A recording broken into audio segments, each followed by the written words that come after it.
तर नमस्कार मित्रांनो, स्वागत आहे तुमचं आणखी एका ब्लॉगमध्ये. बरेच दिवस झाले होते मी ब्लॉग बनवला नव्हता, पण आज मी एका जागी चाललो आहे, म्हणजे आलो आहे, पोचलो आहे.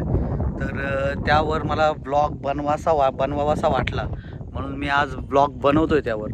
तर विषय असा आहे की तुम्हाला काही जणांना माहिती असेल, काही जणांना नसेल माहिती. पद्मश्री अवॉर्ड ज्यांना भेटला आहे अशा राहीबाई, आपण त्यांच्या घरी आलो आहे. राहीबाई पोपेरे असं नाव आहे त्यांचं, ज्यांना पद्मश्री अवॉर्डनी सन्मानित केलं होतं. आणि आपण त्यांच्या घरी आलो आहे. आता आलो काय, कारण की आज त्यांची झूम मीटिंग आहे आणि त्या झूम मीटिंगवरून ज्या काही बायका आहेत त्यांना संबोधित करणार आहेत त्यावरून. सो आपण तिकडे आलो आहे आणि त्यांचं इंटरनेट कनेक्टिव्हिटी आणि त्यांचं व्हिडिओ कॉन्फरन्स जो होणार आहे त्याची कनेक्टिव्हिटी आपणच करून देणार आहे. सो आपण आज आलो आहे त्यांच्या घरी. तर दाखवतो मी तुम्हाला कसं आहे त्यांचं घर, त्या कशा राहतात. एकदम साध्या आणि सिम्पल वेनी ते राहतात, जास्त काही नट्टाफट्टा नाही आहे. आणि पूर्ण सह्याद्रीच्या मध्ये त्यांचं घर आहे, त्यांचं गाव आहे. सो बी विथ मी, शेवटपर्यंत ब्लॉग बघा, काही मजा येईल तुम्हाला. आणि मित्रांनो हे बघा, हे आहे राहीबाईंचं घर. आधी हे नव्हतं, आता हे चंद्रकांत दादा पाटील जे आपले पॉलिटिशियन आहेत त्यांनी दिलेलं आहे. त्यानंतर हा जो शेड आहे वरचा, तो शेडसुद्धा इथले जे आमदार आहेत त्यांच्या निधीतून आलेला आहे. त्यानंतर ही टाकी आहे आणि आजूबाजूचा निसर्ग बघा, पूर्ण निसर्गरम्य वातावरणात त्यांचं घर वसलेलं आहे. तर आता आपण त्यांच्याकडे जाऊया. त्यांची भेट घेतलेली आहे मी. अजून अर्धा तास आहे आपला कार्यक्रम सुरू व्हायला. कनेक्टिव्हिटी वगैरे मी सगळं बघून ठेवलं आहे. आणि गाईज आज आपल्याबरोबर माझी बायको आहे, म्हणजे आता जस्ट मॅरिड आहे आम्ही. आणि तिला असती कॅमेरासमोर यायला, तिला असं वाटतं मी हे टाकणार नाही, पण मी हे टाकणार आहे कारण की एडिटिंग माझ्या हातात असते. सो ती पण आलेली आहे माझ्याबरोबर. तिला पण बोललो बघ कशा राहतात राहीबाई. सो तिने पण जॉईन केलेलं आहे. त्यानंतर आपल्याबरोबर अजून एक फ्रेंड आहे आपला बघा. बाकी मस्करीचा भाग वेगळा. तुम्हाला खूप मजा येईल या ब्लॉगमध्ये. नक्की ब्लॉग पूर्ण बघा आणि मधी स्किप वगैरे करू नका, कारण की माझं स्किप करा, पण जे राहीबाई ज्या बोलतील ना, त्या ज्या शब्द आहेत, त्या ज्या गोष्टी आहेत, त्या खूप महत्त्वाच्या आहेत आणि खूप काही शिकण्यासारखं आहे त्यांच्याकडून. एका खेड्या गावात राहणारी बाई आहे ती. त्यांनी शिक्षणसुद्धा जेमतेम केलेलं आहे त्या परिस्थितीमध्ये, पण आज त्यांना पद्मश्री अवॉर्ड भेटणं म्हणजे खूप मोठी गोष्ट आहे ही. सो आता मी जास्त काही बोलत नाही, आपण थोड्या वेळाने भेटूया त्यांना आणि तुम्हाला मी प्रत्यक्षात सगळं दाखवतो. तर मित्रांनो आता आपला सेटअप झालेला आहे, तुम्हाला सेटअप दाखवतो आणि 10-15 मिनटात आता ही मीटिंग चालू होईल. बघा आमच्या मॅडम पण बसलेल्या आहेत इकडे. सो तर हे बघा, हा असा सेटअप आहे आणि अशी खोली मावशींची, सगळे बियाणे आहेत. तुम्हाला जर माहीत नसेल राहीबाईंची स्टोरी, तर माझ्या चॅनलवर अजून एक व्हिडिओ आहे, तो नक्की चेकआउट करा. तुम्हाला कळेल की राहीबाई ज्या मावशी आहेत आपल्या, त्यांचं जे काम आहे ते काय नेमकी. तर मित्रांनो आता आपण मीटिंग वगैरे चालू करून दिली आहे मावशींना. आणि मावशींशी आता जे सिटीमधल्या ज्या महिला आहेत त्या संवाद साधत आहेत आणि खूप मोठं काम आहे ते. तर तुम्हाला मी थोडंफार दाखवेल, फक्त मला आवाज करता नाही येणार. तर बघा तुम्हाला दाखवतो मी त्या कशा बोलतात आणि त्यांचं काम किती मोठं आहे. सो चलो.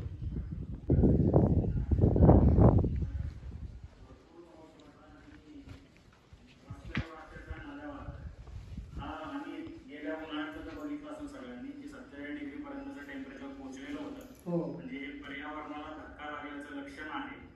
थोडक्यात काय तर आत्ताची सध्याची परिस्थिती बघता पर्यावरणाने माणसाची जागा दाखवून दिलेली आहे. हो. आणि बरोबर आहे की नाही? बरोबर आहे, हे खरं आहे. अशातच तुमचं म्हणजे हे पर्यावरण जपण्याचं कार्य एक व्यक्तिमत्व आपल्याकडे करतंय. आपण त्यांना बीजमाता म्हणून ओळखतो. अशा पद्मश्री राहीबाई पोपेरे आज आपल्याशी संवाद साधण्यासाठी उपस्थित आहेत.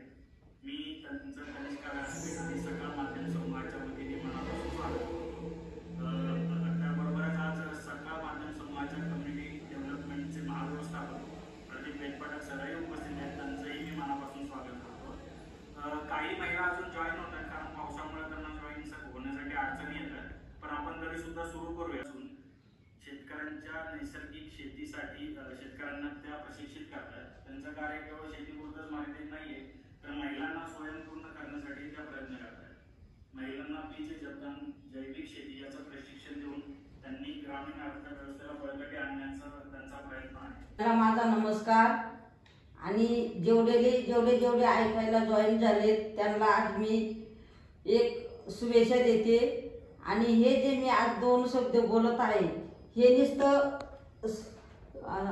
महिलांनी किंवा महिला भगिनीने ऐकलंच नाही पाहिजे, ते याच्यातून काहीतरी घेतलं पाहिजे. आणि मी जे सुरुवाती केली तर सुरुवातीला मी माझ्या स्वतःच्या कुटुंबासाठी पूर्ती केली, स्वतःच्या घरापुरती केली. पण मी याच्यातून माझं बालपण आठवलं.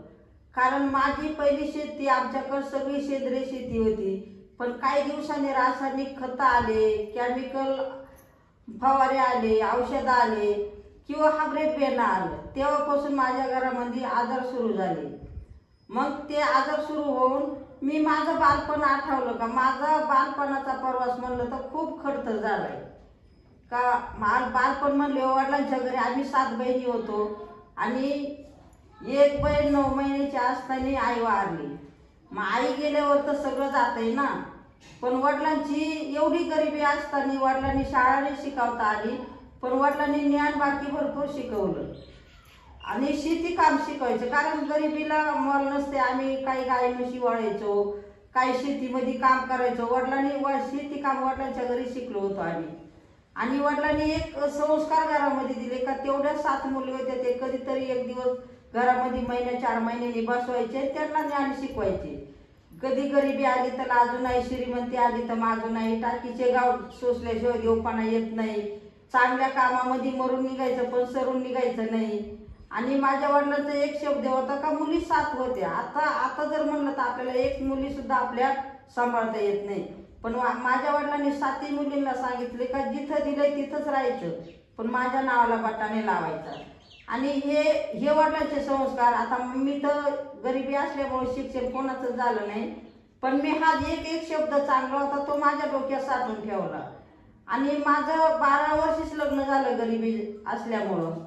मग इकडं पण मला शेती कामच आलं. आणि शेती काम करता करता काही दिवसांनी माझ्या शेतात हायब्रिड बियाणं आलं, केमिकल खतं आले, औषधं आले. आणि माझा प्रवास तर एवढा खडतर होता का माझं 12 वर्षी लग्न झालं, 1-2 वर्षच बरं होतं. त्याच्यानंतर मी जवळजवळ 30-40 वर्षे मी गाईच्या गोठ्यामध्ये प्रवास केला. मी 4 बाळांना जन्म गाईच्या गोठ्यामध्ये दिला. आणि संध्याकाळचं जर बाळ जन्मलं तर सकाळचं उठून मला सगळं काम करावं लागायचं.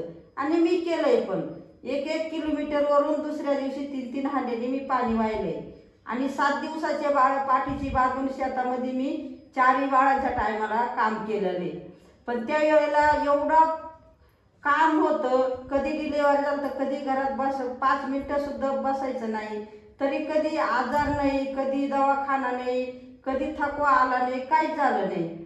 आणि नंतर घरामध्ये जेवढ्या सुविधा होत चालल्या तेवढे घरामध्ये केमिकल खतं औषधं शेतात आल्यापासून घरात आजार सुरू झाले. मग मी माझ्या घरामध्ये कसं आणलं का मी इथून पाठीची बाळ बांधलेलं होतं. माझ्या गावाला रस्ता पण नव्हता आणि मला 20 किलोमीटर 10 किलोमीटर पाठीची बाळ बांधून दवाखान्यात जावं लागायचं. आणि एक दिवस दवाखान्यात जातात पाठीची बाळ बांधलेलं होतं. माझ्या डोक्यात असा विचार आला का आपला प्रवास एवढा खडतर होता तरी त्या टायमाला आजार नव्हते. आणि आता तर घरात सुविधा झाल्यात, चांगल्या सुविधा झाल्यात, मग हे आजार घरात येतात कुठून.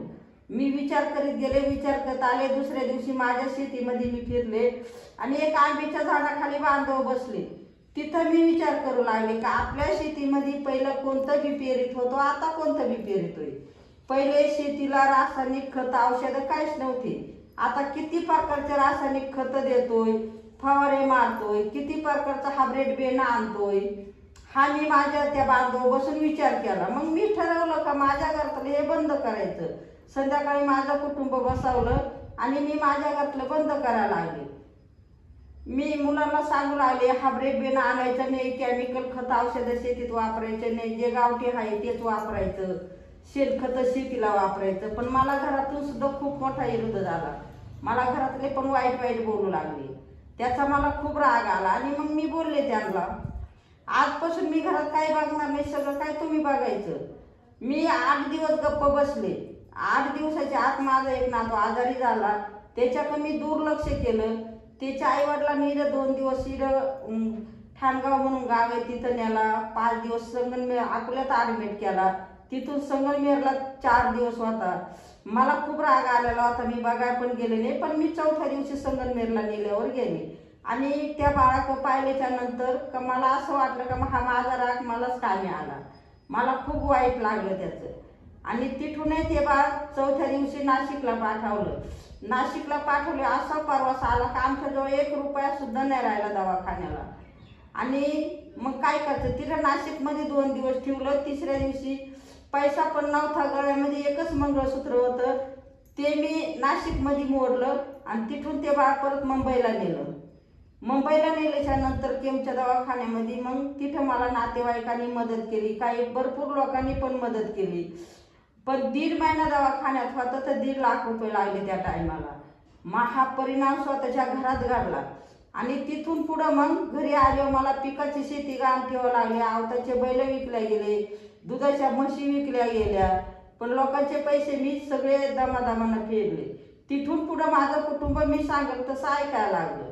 मग मी काय बी माझ्याकडं होतं, काय बी मी गोळा केलं. जे मला बालपणचं दिसेना गावठी बेनं ते मी गोळा केलं. मग 1 बी गोळा केली, 2 एवढे दाणे आणले, त्याच्यापासून मी वाढवा केला. आणि माझं सगळं सेंद्रिय पद्धतीनं चालू होतं. त्या टायमाला आता आमच्या इथं काय उन्हाळ्याचं सगळं पीक पावसावर. मी ऊसतोडी कामदार सुद्धा होते त्या टायमाला. ऊस तोडून आले का समाजामध्ये चांगलं काम करायचं. मी फक्त मग रोपं तयार करू लागले.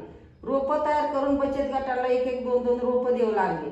त्याच्यानंतर हळदी कुकाचा कार्यक्रम घेऊ लागले. हळदी कुकाला माझ्याकडे पैसा नसायचा काय वाण म्हणून द्यायला. मी 1-1 रोपच वाण म्हणून देऊ लागले. मग हे काम माझं सुरू होतं आणि हे बियाचं काम पण त्याच्यातच मी सुरू केलं. मग मी फक्त बी लावायचं आले होते शेतीमध्ये. आणि साठे साहेब आणि त्यांचे मित्र आले तर मी डोक्यावरची टोकरी खाली उतरून ठेवली. त्यांचे जी गप्पा मारायला लागले. ते म्हणतात मावशी कुठं चालले. ते म्हणले चालेल पाऊस पडलाय बी लावायला शेतात. म्हणजे एवढे गथुडे कशाचे याचे नावं सांगता का, की बाबा कोणत्या बाजारातून आणले. मग त्यांना मी म्हणले सर हे बाजारातून नाही आणले, हे पारंपरिक गरसबेने. मग त्यांनी मला विचारलं लोक नवीन आणतात नवीन करतात, तुम्ही काय म्हणता एवढे गरस ठेवलं. मग हा एक अनुभव सांगितला. हा मी त्यांना सांगितला. ते गेले. ते 3ऱ्या दिवशी परत आले. तेव्हा पण मी असं राखेतून बी मोठ्या प्रमाणामध्ये चाळत होते. मावशी हे काय करतात म्हणजे पारंपरिक मातीच्या मडक्यामध्ये राखेत ठेवतो. त्याला कुठलं पावडर औषध काहीच नाही. आणि 3 वर्षे उगवून चांगली होती. 3 वर्ष आपल्याला पेरता येतं, लावता येतं आणि खाण्यासाठी 10 वर्षापासून ते सुरक्षित राहतं. मग ते म्हणे मावशी जर एवढं ज्ञान आहे तर हे जगासमोर न्या पाहिजे. आणि त्यासाठी साहेबांनी मग मला खूप मोठी मदत दिली. बाईप संस्थेने मदत दिली आणि त्यांच्या मदतीमुळे हे काम खूप लोकांपासून गेलं. पण ते माझ्याकडे कसे आले का मी काही दिवस त्यांच्या मार्फत बाहेर गावाला रोपं देऊ लागले. मग त्याच्या रोपाचे मला 4 रुपये भेटू लागले. मग मला जास्त काम करायला ऊर्जा आली. त्या रोपानिमित्त त्यांची माझी ओळख होती म्हणून ते माझ्याकडे वळाले आणि हे सहज त्यांनी बी पाहिलं.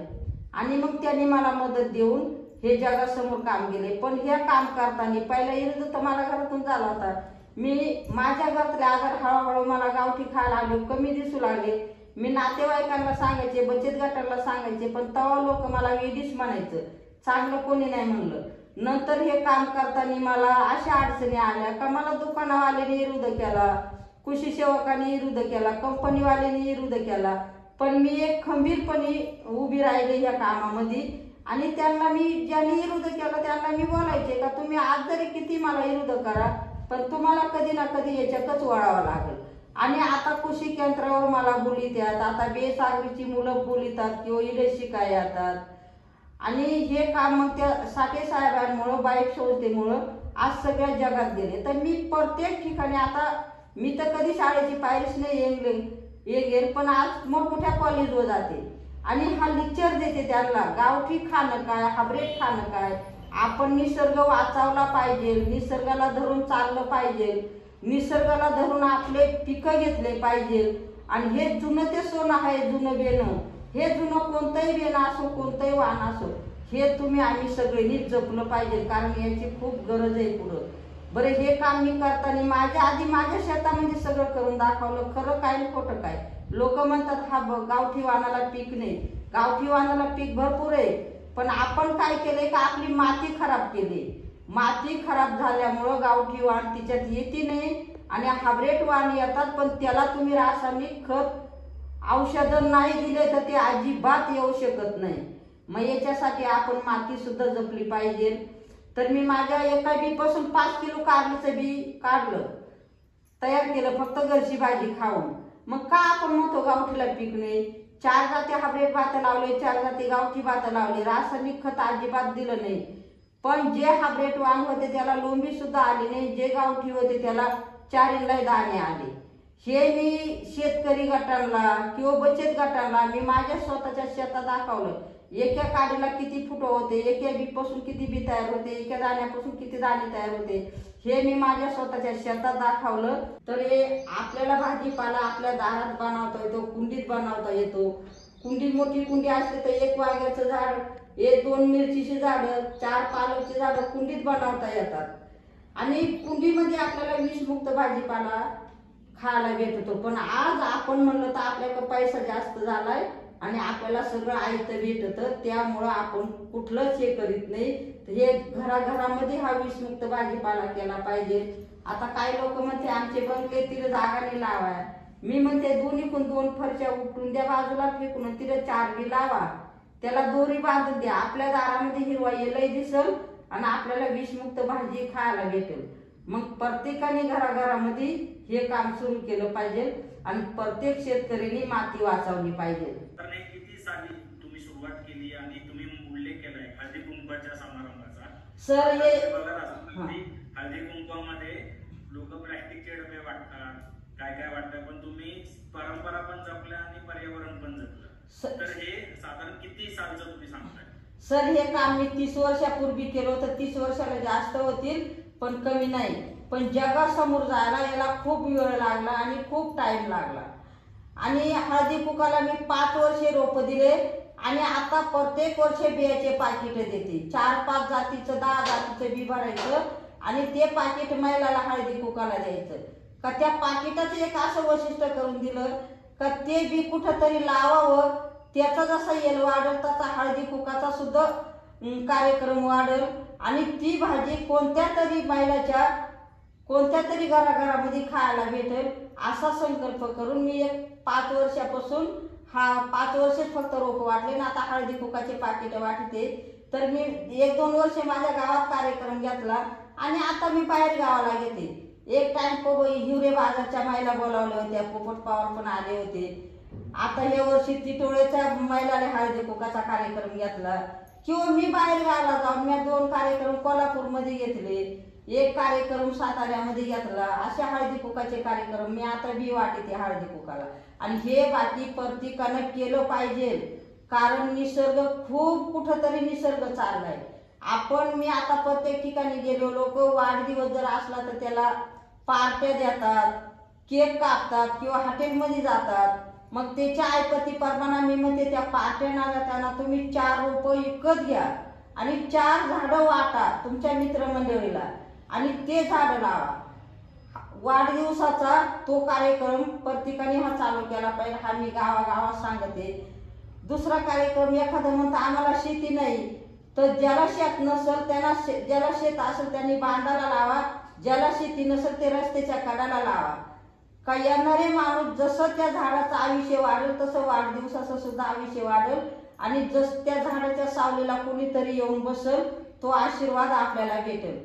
म्हणजे हे करून मी प्रत्येक ठिकाणी ह्या झाडांबद्दलही बोलते. प्रश्न विचारायचा होता की आपण जे गावठी बी म्हणतोय, गावठी बी आणि संकर बी म्हणजे हायब्रिड बी, त्यात खरोखर फरक आहे का? म्हणजे चवीमध्ये आता तुम्हाला मुलांनी सांगितलं की याच्यात चवीमध्ये फरक पडतोय, मग त्याच्या पचनामध्ये पण फरक पडतो का किंवा त्याच्यामुळे काही वेगळे गोष्टी होतात का? आणि आजाराच्या बाबतीत खरोखर याचा उपयोग होतोय का जर आपण गावठी बियाचं भाजीपाला किंवा काय बियाणं वापरलं आणि धान्य वापरलं तर?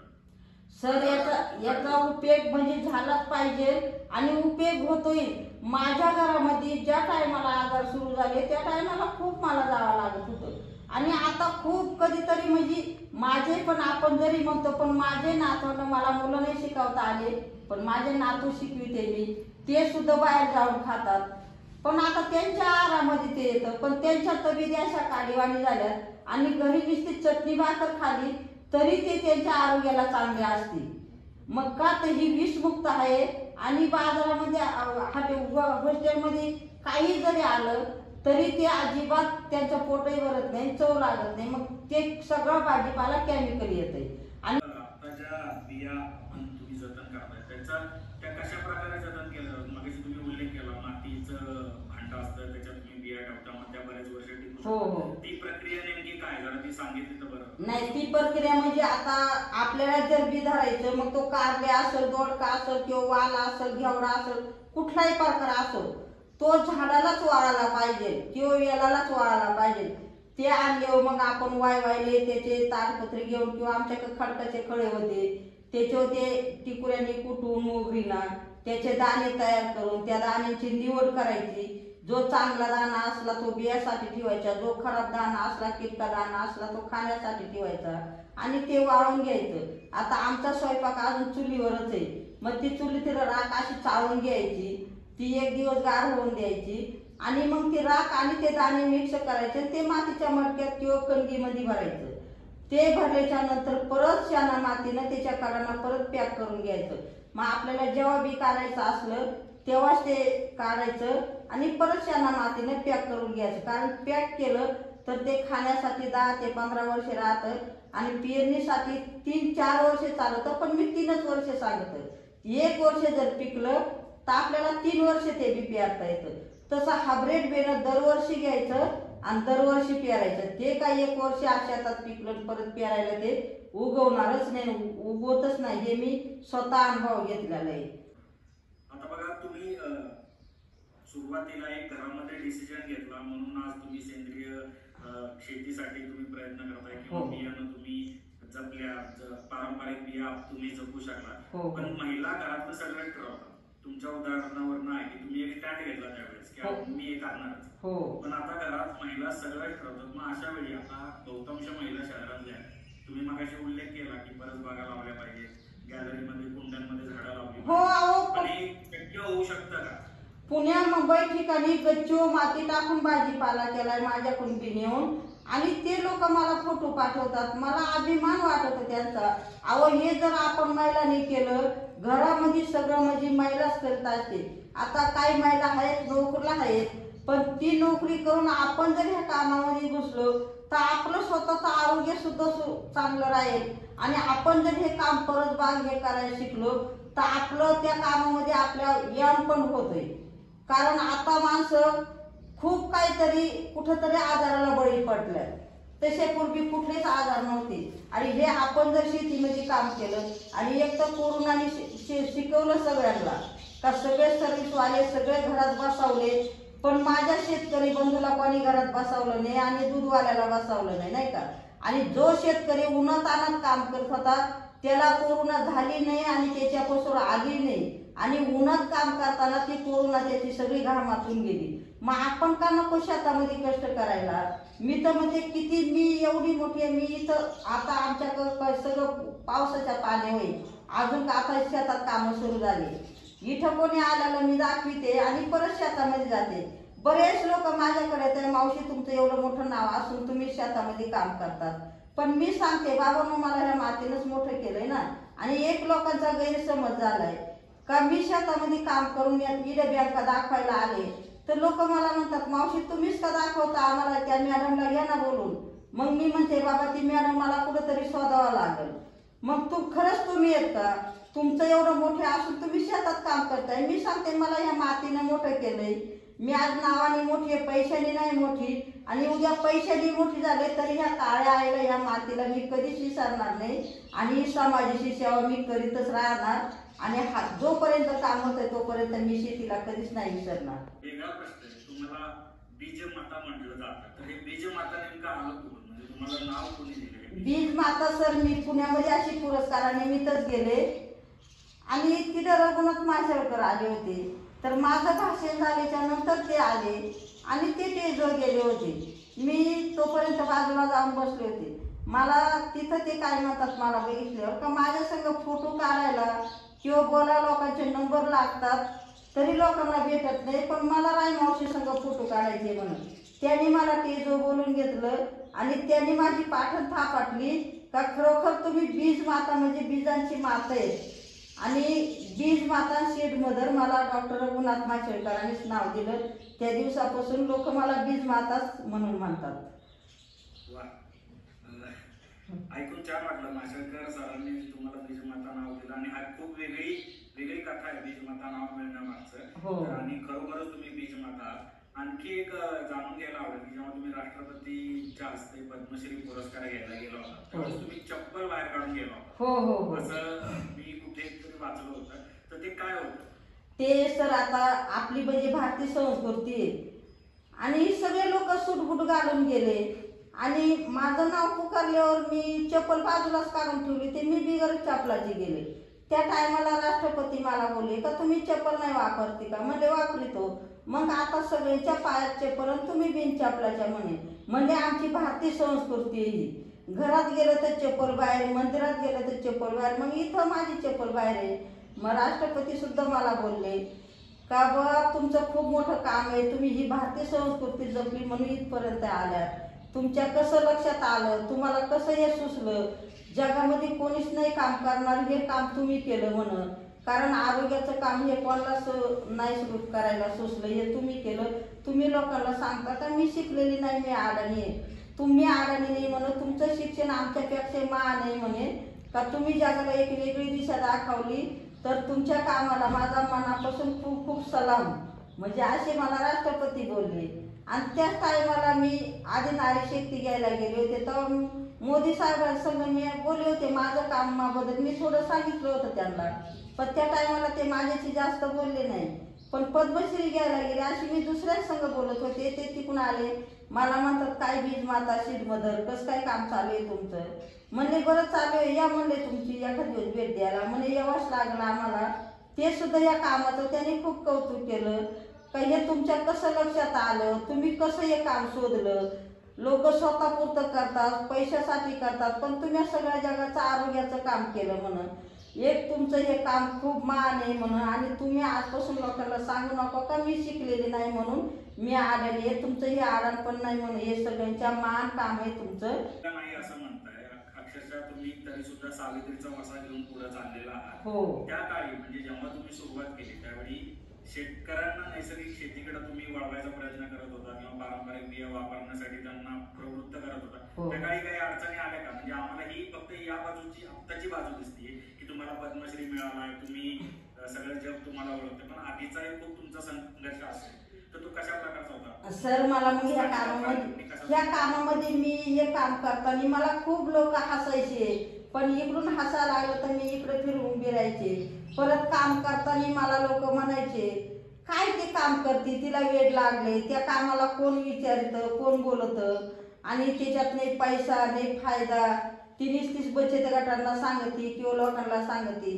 पण मला ती बाईक संस्था भेटली आणि त्या बाईक संस्थेने साठे सरांनी हे काम करायची खूप मोठी संधी दिली. आणि काम करताना मी पैसा म्हणून केलं नाही, मी फायदा म्हणून केले नाही. मी हे बाईकची जर पुढं मीटिंग असली तर सर त्या टायमाला मला गाडी भेटली नाही. आज मी कुठंतरी गाडी असली तरच जाते, नाही तर जात नाही. पण त्या टायमाला मी 20 किलोमीटर 10 किलोमीटर जंगलातून पायी जायचे. काही बाईकची मीटिंग आहे त्याच्यामुळं मला सांगत पण नव्हते, पण माझ्या कानी आवाज पडला बाईकची मीटिंग आहे का मी त्याच्यातून जायचे. आणि त्या मीटिंगमध्ये काय कोण काय बोलतंय कोण काय बोलतंय जे चांगले चांगले शब्द ते माझ्या डोक्यामध्ये मी साठवायचे आणि त्याच्यापासून ह्या कामाची मी सुरुवाती करायचे. पण भरपूर लोक प्रश्न विचारतात, तुम्ही तर म्हणता तुम्ही शिकलेले नाही आणि यांचे नाव कसे काय तुम्ही पटापटा घेता. पण मी सांगते आईला किती बाळ झाले तरी ते आईला त्यांचे नाव माहीतच असतात ना, आईला ते बाळ माहीतच असतात ना. मग त्यांना मी लहान मुलासारखं दरवर्षी लाईते वाढीते सांभाळते, त्यांचे नाव मला येतील. माझ्या का 18 जातीचा वालघेवडे तर त्या वालघेवडेचे नाव म्हणायला गोडवाला असेल, कडूवाला असेल, काळावाला असेल, तांबडावाला असेल, हिरवा लांब घेवडा, हिरवा आखूड घेवडा, बुटका घेवडा, सफेद घेवडा, पापडी घेवडा, पताडा घेवडा, बोंबली घेवडा, लाल शिराचा घेवडा, श्रवण घेवडा, ह्या घेवड्याच्या जाती माझ्याकडे 18-19 प्रकारच्या जाती आहेत. मग त्याच्यामध्ये कारली, दोडका, पालक, मेथी, भेंडी, गवार, लाल माठ, हिरवा माठ, चंदन बाटवा, आणि त्याच्यामध्ये मी काही रानभाज्या पण कव्हर केलेल्या आहेत.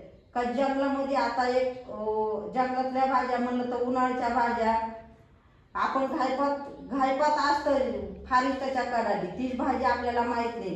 त्या घायपाताचा कोंब निघाले तो कोंब आणायचा आणि कोबूसारखी त्याची भाजी किसून ती भाजी उकडायची आणि पिळून कांद्यासारखी करायची. ती एक औषधी वनस्पती भाजी आपल्या पोटातले काही आजारपणाचे विकार जाळतात.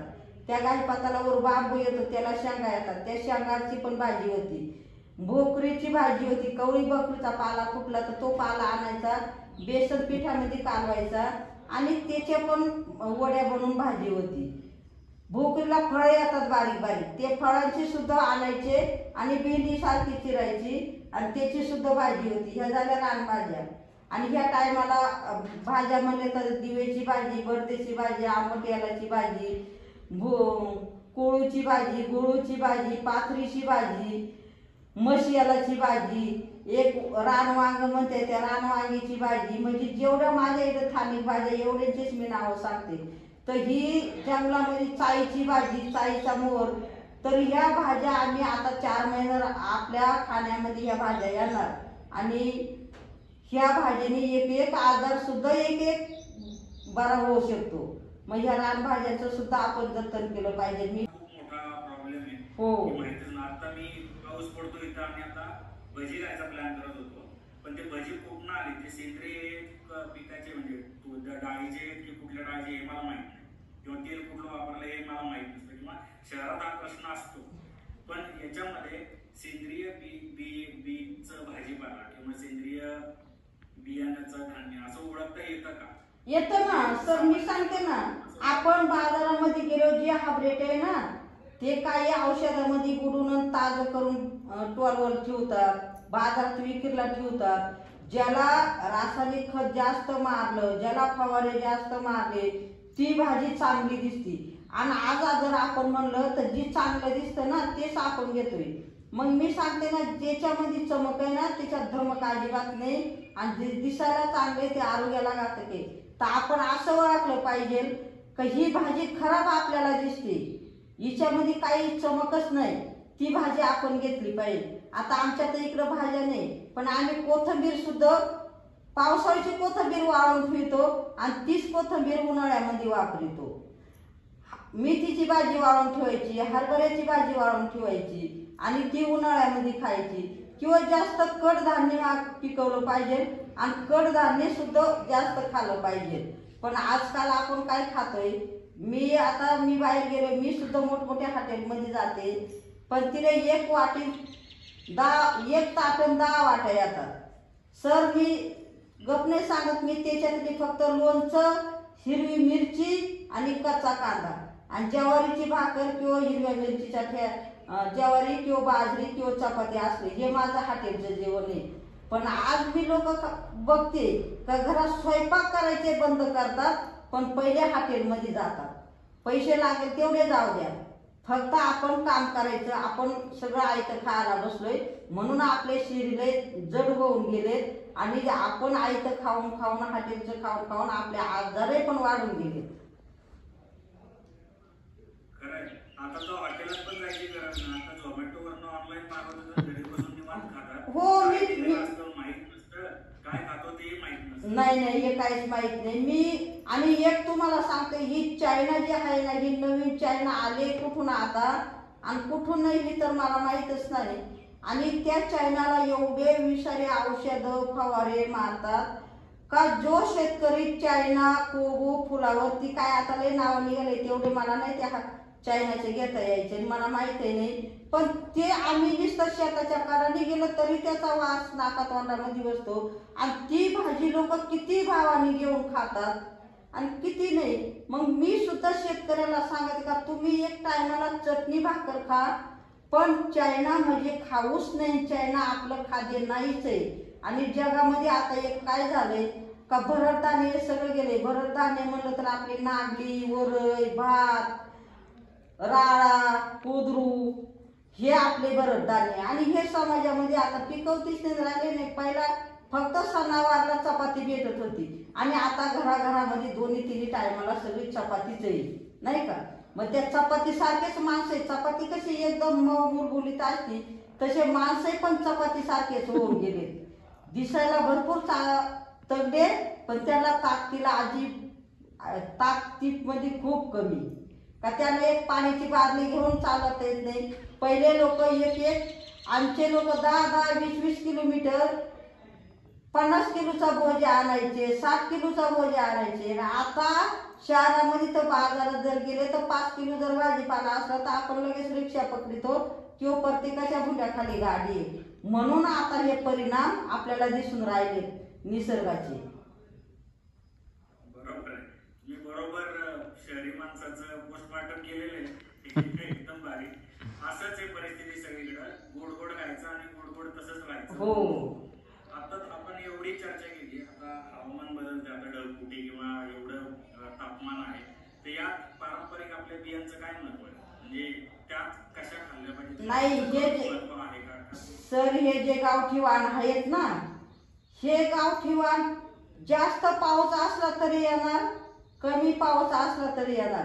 हे स्वतःच्या ताकदीवर येणार किंवा हवेवर येणार. आणि हे जे हवेवर येतं तीच ताकद आपल्या शरीराला येते. आणि तुम्ही हायब्रेड खाण्याचं, हायब्रेड चपाती असू द्या, चपाती जर असली ना तर तुम्ही ती चपाती 2 टाइम खा, 2 चपात्या खा. आणि नाचणीची भाकर किंवा जवळची भाकर एकच खा. पण ही 2 चपात्यांची ताबडतोब भूक लागेल. पण हे गावठी जर खाल्लं ना तर यांना दिवसभर लोक दणदणीत काम करतात. आता एक त्या भातामध्ये जुने भात राहिलेच नाही. मी 16 जाती तयार करून लोकांना दिल्या. त्याच्यामध्ये रायभोग, जिरवेल, वरंगळ, काळा भात, आंबेमोर, तांबकुडे हे भात होते.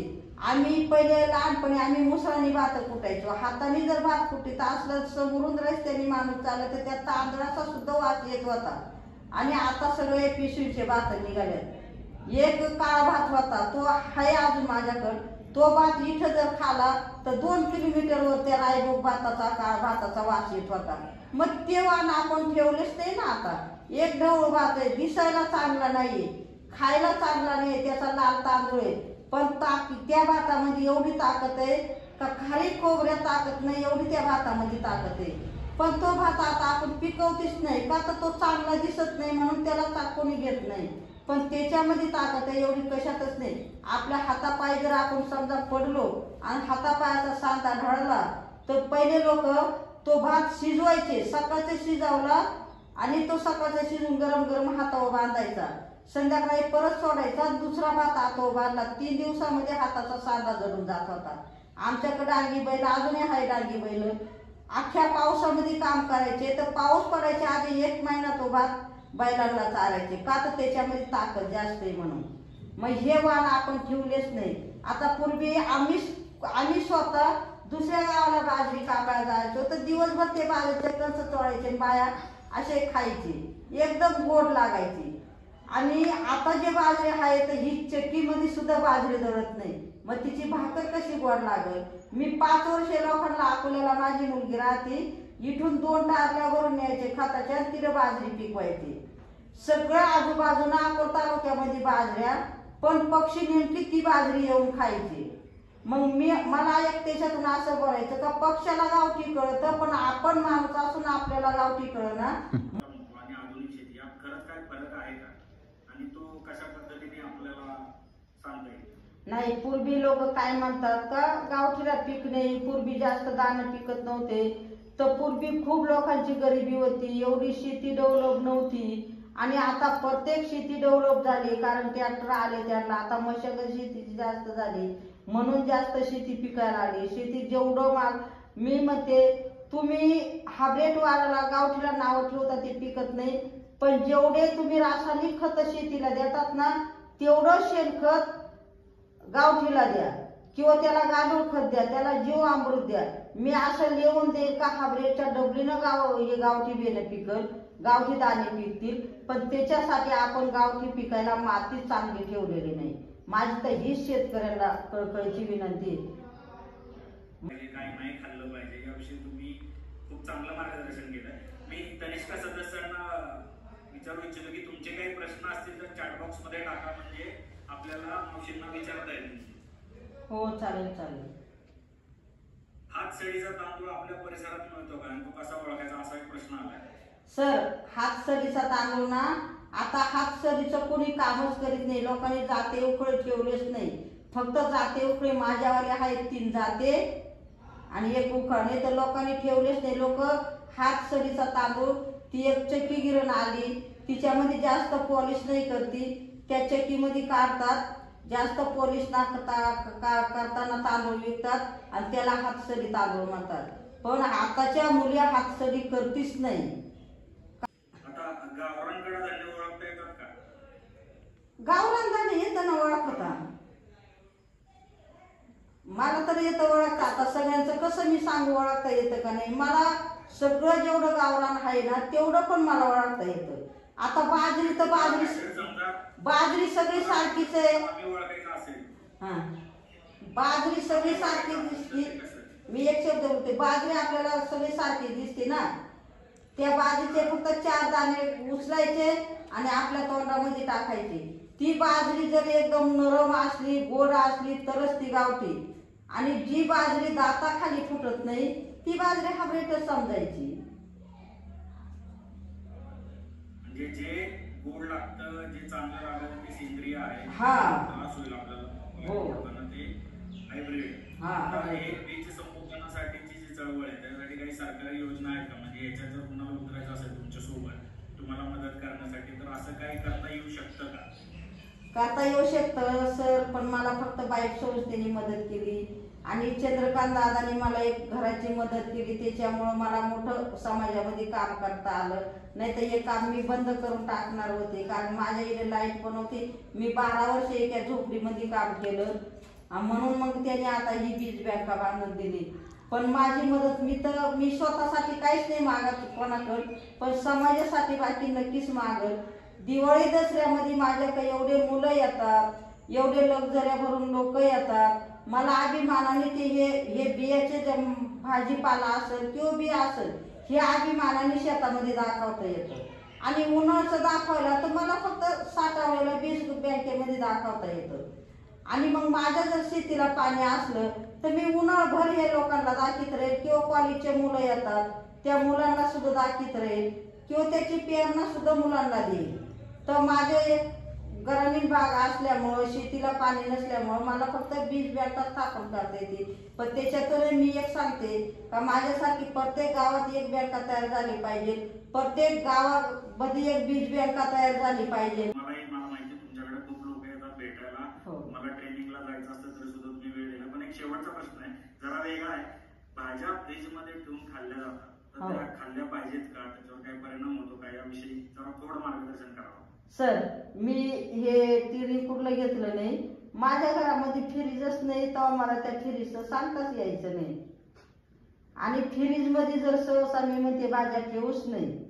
मी तर सांगते, माझ्या बहिणी आहेत मुंबईला 2 जणी, का फ्रीजमध्ये ठेवलं ना ते म्हणतात जर 8 दिवस राहतात त्याच्यामध्ये ताज्या. पण त्या फ्रीजचा काहीतरी परिणाम होतो का नाही होत तो प्रश्न नाही मला उत्तर देता येणार. कारण जे मी हाताला केलेलं आहे, मला जे डोळ्यासामने येतंय तेच मी समाजाला सांगत असते. आणि तुमचं कार्य खरंच खूप मोठं आहे आणि बरेचसे प्रश्न इथं आलेले आहेत, पण आपण ते तुमच्या पुढच्या वेबिनार मध्ये विचारूया. तुमचं कार्य खरं तर एका वेबिनार मधनं उलगडता येणार नाही. एवढं कित्येक दशकांचं, म्हणजे 4 दशकांचं तुमचं कार्य आहे. 40-50 वर्ष झालं तुम्ही या क्षेत्रात कार्यरत आहात आणि जवळजवळ तुमची एक तपश्चर्या आहे हे सगळं उभं करण्यामागे. पण तरी सुद्धा आम्ही तनिष्का राजपीठ म्हणून किंवा सकाळ माध्यम समूह म्हणून काही तुमच्याकडनं जाणून घ्यायचा प्रयत्न केलाय. तुम्ही पण आमच्याशी खूप भरभरून बोललेला आहात, म्हणजे असं जर आपण काही सांगितलं नाही, तुम्ही वेळ दिलाय आम्हाला. आज मला सगळ्या तनिष्का सदस्यांना सांगायला आनंद वाटतो की जेव्हा मी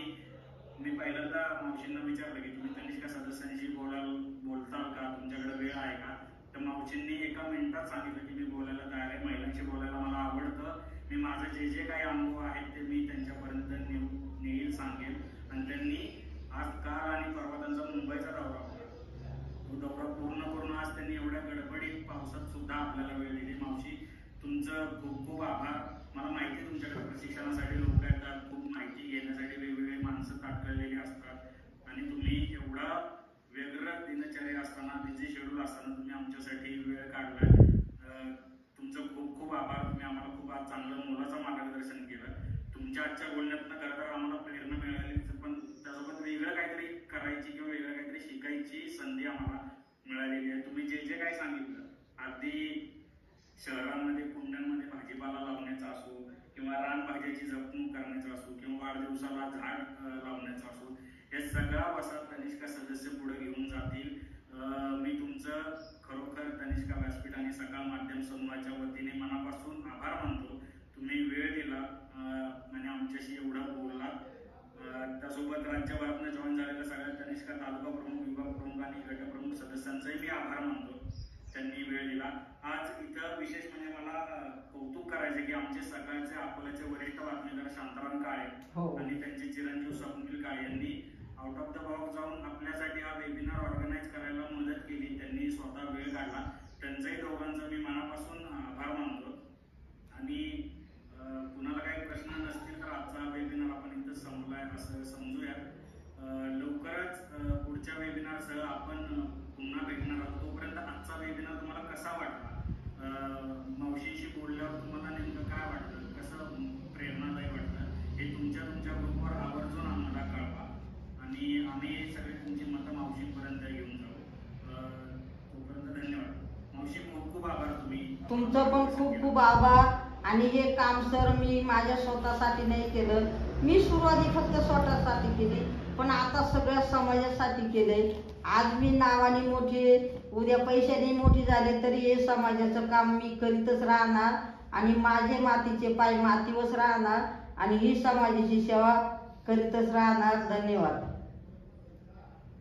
माझ्याकडून एखादा शब्द वाईट गेला असेल तर तो मला माफ करा आणि जो चांगला असेल तो घराघरामध्ये नक्की घ्या.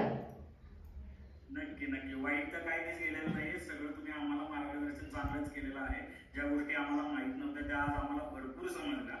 खूप गोष्टी अशा होत्या की ज्या आमच्या ज्ञानात भर पाडणाऱ्या ठरल्या. मावशी तुमचं पुन्हा एकदा आभार मानतो आणि आपण थांबूया. तुम्हालाही पुढे कार्यक्रम आहे.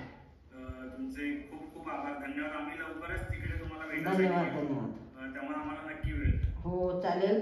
आणि प्रत्येक त्यांना मी सांगते का एक दिवस माझ्या छोट्याच्या बँकेला भेट द्यायला या आणि ह्या बँकेतून काय आहे हे तुम्हाला पण कळल आणि तुम्ही पण हे काम सुरू करा. धन्यवाद. बोला ना. धन्यवाद बरं का, तुम्ही एवढं सगळं जुळवून आणलं. काही नाही. उलट मला पण इतकं छान वाटलं. ते वेबिनार सगळ्यांपर्यंत पोहोचलं. बरोबर. चालेल सर. बरोबर. आणि मावशी पण छान बोलल्या. मावशी आहेत का तिथं? हो आहेत. एकच मिनिट मावशी. हा बोला. चालू आहे. हॅलो मावशी धन्यवाद. तुम्ही खूप चांगलं मार्गदर्शन केलं. काय आमच्या सगळ्या महिला बऱ्यापैकी शहरातल्या आहेत, त्यांना बरंचसं काही कळत नाही, त्यामुळं तुम्ही खूपच वेगळ्या पद्धतीने आम्हाला सगळं सांगितलं. काय नाही लोक वेगळ्या पद्धतीनं काहीतरी देतात. माझ्याकडे द्यायला नाही घ्यायला नाही. मी फक्त एक आशीर्वाद बनवून देते आणि जे मी काम करते हे लोकांना फक्त करायला सांगते. का माझी अपेक्षा प्रत्येकाचं आरोग्य सुधारावं, प्रत्येकाचं आरोग्य चांगलं राहावं ही माझी खूप मोठी अपेक्षा आहे. माझं काहीच नाही याच्यामध्ये, पण हे एक सामाजिक काम म्हणून मी करते. फक्त समाजसेवा म्हणून मला ही घडत आहे. हो नाही चांगलं. धन्यवाद. आपण लवकरच तनिष्कांना घेऊन पण तुमच्या गावाला येऊयात. थोडा पावसाचा हे बघून अंदाज बघून येतो. तुम्ही तुमच्या संपर्कात राहतो. हो चालेल. खूप खूप आभार. हो धन्यवाद. आता तुम्ही मला सांगा मावशी हे जे तुम्ही इकडे ठेवलेलं आहे नेमकी काय आहे? हे जे कंदमुळं आहेत किंवा भाजीपाला आहे, सगळा भाजीपाला तर नाही मी ठेवला म्हणायला, कारण मला वेळच नाही भेटला सगळा भाजीपाला आणा. पण हे जे कंदमुळं हळदीचे 3 प्रकार आहेत. हे कंद सुद्धा काय औषधी वनस्पती आहेत, काय आपल्या आरोग्याला खायचे. आता ही जर बर्देशी भाजी, ही खूप औषधी वनस्पती भाजी. आता ही 3 दिवस 4 दिवस झालं ठुले तरी ती सुकलेली नाही, कारण ही ताकद ह्या कंदमुळांमध्ये असते. बरोबर. आणि ही भाजीपाला जर आपण खाला तर तेवढीच ताकद आपल्या सुद्धा शरीरामध्ये येते. मग हे एक आता हे हा करंजकंद आहे, हा दिव आहे, हा बर्द आहे, हा मुंगूसकंद आहे, यांनी साप चावल्याला बरा होतो. आणि ही काळी आळू, ही हिरवी आळू. आता ही निळी हळद आहे, ही आपली भाजीची हळद आहे आणि ही आंबे हळद आहे. ही आंबे हळदीचा असं प्रकार आहेत का काही जर आपल्या मार लागला तर ती उगाळून तिला हळद लावतात. आपल्या पोट जर समजा दुखायला आलं किंवा पोट फूग लागलं तर ही हळद थोडीशी भुकटी पियायची किंवा पावडर करून चहासारखी पाण्यात उकळून पियायची. हिनं पोटातलं आरोग्य चांगलं होतं. आता ही एक चाई आहे, ही हवी नाही, हा झाडाला सुद्धा चाई येते याला, अशी लोंबती चाई बुडातही येते, मातीतही येते आणि झाडाला पण येते. हे करंजकंद हे प्रत्येक वेल गेला का प्रत्येक पानापाशी येतो. पण एवढी ताकद आहे का हे आयुष्य खाल्लं पाहिजे. हा जंगलचा मेवा आहे. आता हा सुरसकंद आहे, त्या पत्याचा इथं ठेवला नाही तर त्याला पुढे गेले. याची भाजी बनवून खातात. याची या कंदाच्या भाजीपासून आपलं जे रक्त आहे शरीरामध्ये हे रक्त शुद्ध होतं या भाजीनं.